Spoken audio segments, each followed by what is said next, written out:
Hey guys, welcome back to All Things Knives. It's your host Fletcher, and today we're talking my top 5 favorite blade steels. Alright, so let's get these knives opened up for you.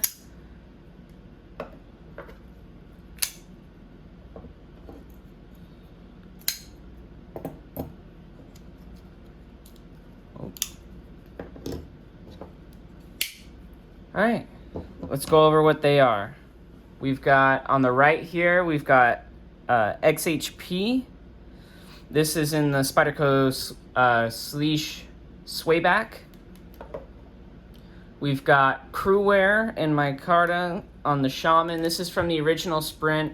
I was lucky enough to be able to pick one up that had the nub delete and acid wash. Got a pretty good deal on it on one of the forums I'm on. This is going to be S45 Yen in the Chris Reeves Sabenza 31. This is M4, CPM M4 blade steel on a pair of 3 with micarta scales. And then this is 154 cm on a Benchmade Griptilian. Alright, let's go through every single steel. I don't really have them laid out in order. Let's talk about XHP first. Why I like XHP. It's kind of in that Goldilocks zone. Its composition is meant to be like an upgrade to D2 in terms of stainlessness and an improvement in edge retention over 440C. That's what Spyderco says on their sprint runs that they do in the steel. People say that this steel should be reclassified as a semi-stainless steel. Here in Arizona, I don't really have any problems with corrosion. What I do know is it takes a really nice edge, holds that edge. It's tough because even look how thin that tip is on here. And I love using this knife at work because when I gotta open the plastic boxes, this tip and this blade shape is just perfect. The hard plastic clamshells that a lot of the cheaper knives will come in at the knife counter, if I want to put them on display, I got to cut through those and I got to be super exact. And in order to do that, I need a nice sharp tip. Well, oftentimes knives with skinnier tips and different steels, like my Maximate steel, will chip. And so I like XHP because it keeps a really nice sharp edge for a good long time, and it's tough. And then when it does go dull, it drops back super nice and easy. I wish that they still use this steel on more knives. I think the cheapest knife you can get in XHP right now is the Boker Kalashnikov with the olive green handles. For 60 bucks, that's definitely on my buy list because I love the way this steel is. Next is Crewwear. I love Crewwear, Z-Wear. They're both. I love them both. The reason I like this is because this steel is in an area referred to as the Goldilocks zone, meaning it holds a nice edge, it's tough, it's not too difficult to sharpen, and my favorite thing is for a tool steel, it's very corrosion resistant for a tool steel. You know, it's nowhere near stainless, but I've had this in the water in my pocket while I was fishing in a creek. Had it in my pocket, the water was above my waist. All I did was make sure to just wipe this down. Maybe all I got was a couple spots of patina, but even those, I mean, I scratched them off with my fingernail. That's how easy they were removed. And because of that, it's a tool steel that I know that I can take out with me, and it's not gonna just rust away, but I still get all those tool steel attributes. It takes a really stupid sharp edge. It strops up really nice. It's super tough. And for a tool steel, the corrosion resistance is awesome. That's why Crewwear is in my top 5. I love it. I can depend on it. And I know it's not going to let me down. Whether it's in a Shaman, in my pair of 3s, on my Crewwear Manix 2. Phenomenal steel. Definitely recommend if you're able to get a knife in Crewwear, go for it because it's not going to let you down. Next, I have S45VN. I like this steel more than S30V because of the edge it takes and because of the way it sharpens. It is also more stainless. I use this, my Chris Reeves Sabenza, I use this to gut trout. Really all I did was swirl it off in the water afterwards. The action is phenomenal still. No rusting whatsoever. But the edge that it takes and holds is why I like this steel so much. The way it sharpens reminds me of 154CM, which is another steel I have on this list that I like very much. But not only does it behave like 154CM in the way it sharpens, but it keeps its bite better than 154CM up at a higher polish. The grip progression is the same, so I like the way this steel sharpens, but it holds the edge longer than 154CM. I kind of look at it as, you know, people look at maybe CPM 154, but the way that this steel is when you sharpen it, at least the Sabenza that I've sharpened and my Para 3 that I've sharpened, once you form that initial burr and remove it and start going to higher grit stones, the grip progression on it is just insane. And the edge it takes and the way it strops back, phenomenal. I definitely like this steel more than S30V and S35VN. Definitely a great everyday carry steel, and I can see why Spyderco switched from the S30V to this.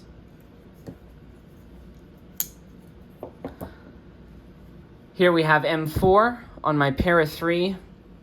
M4 is on this list because it's tough, holds an edge, and it strops back really nice. This strops back about as nice as the XHP. The only downfall for M4 is it will patina and it will rust. I have super acidic like hand oils on my hand, so if I touch my tool steels near here, they'll start to patina. But the one thing that fixed that and kind of made this steel a really nice option for me is EDCI. I just make sure to keep the EDCI on this up to date, and I haven't had any problems. I've been using this at work. It's a phenomenal blade steel. It's tough. It's just like the XHP. When I need to get those clamshells open, those really tough plastic, this does the same thing. It takes its edge, holds it, and M4 takes a really, really nice edge. It keeps that bite too. I've got this at like maybe 1500 grit. I haven't stropped it yet, but after I strop it, it's going to take an even more insane edge. That's why I like M4, is it takes a really sharp edge. It holds it, the fine edge. It holds the fine edge for a really good amount of time. It's tough, so I'm not going to be snapping my tip off, even though it's like 64, 62 Rockwell from Spyderco and even Benchmade.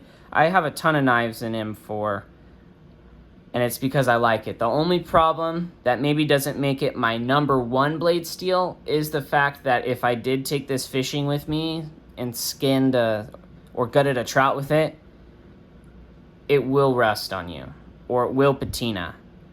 Thinking about maybe doing an acid wash on this guy. An acid wash would definitely probably bring this up because the corrosion resistance would be a little increased on it because it's got that oxide layer on it. But M4 is definitely at least number 4 or number 5 on this list because of those other attributes.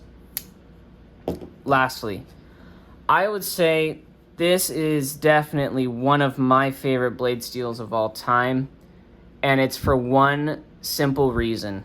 154CM, if you are someone who actually uses your knives and they go dull and you need to sharpen this, 154CM is my favorite, and I repeat, my favorite blade steel of all time to sharpen. I love the way it forms the burr, it removes the burr, but when you get to the grit progression, right, and you're going up your other grits, it is just so smooth. And if you can see, this is only a 1500 grit on here, but if you see the polish that is on that blade from a 1500 grit stone, that is phenomenal. And the edge it takes, it may not be as bitey as the S45VN after stropping, but man, does this knife strop back, performs well, it's tough, it's corrosion resistant. It doesn't hold an edge as long as any of the others on this list, but it is way easier to maintain. The stainless capabilities of this steel are about average. I think the S45VN has it beat, but it's definitely going to be higher in corrosion resistance than the Crewware, the M4, and the XHP. 154cm is probably in the running for my #1 spot. As someone who sharpens a lot of knives, I love a steel that will hold an edge but is easy to sharpen. And this steel does it. You could even throw CPM 154 in here, but the initial burr, the time it takes to get an initial burr on CPM 154 is longer because it's just a harder steel. This is a little softer, but it's just as tough. Phenomenal steel. Anytime I see a knife in 154cm, I'm so tempted to just throw it in the shopping cart online. I like the Griptilian and I like 154cm so much. I bought a mini grip in the sheep's foot with a hollow ground because they used to do the hollow grind on those sheep's foot blades, and it's coming soon. It's in the mail right now. These are phenomenal steels, every single one of these. If you see a knife in any one of these steels, go for it. I'm also going to throw a wild card in here, one that could possibly really take the spot of any of these, and it's a budget steel because, you know, not everyone has the money to afford the really nice steels and the really nice knives that they come with. So one of the things that I really like is Buck's 420 high carbon. It holds an edge longer than AUS 8, which I just did a test on, and AUS 8 performed phenomenally. This will probably do around 200 feet of cardboard if I had to guess. It's super tough, super stainless, and it takes an edge really easy, especially on a diamond stone, and it takes a really nice edge.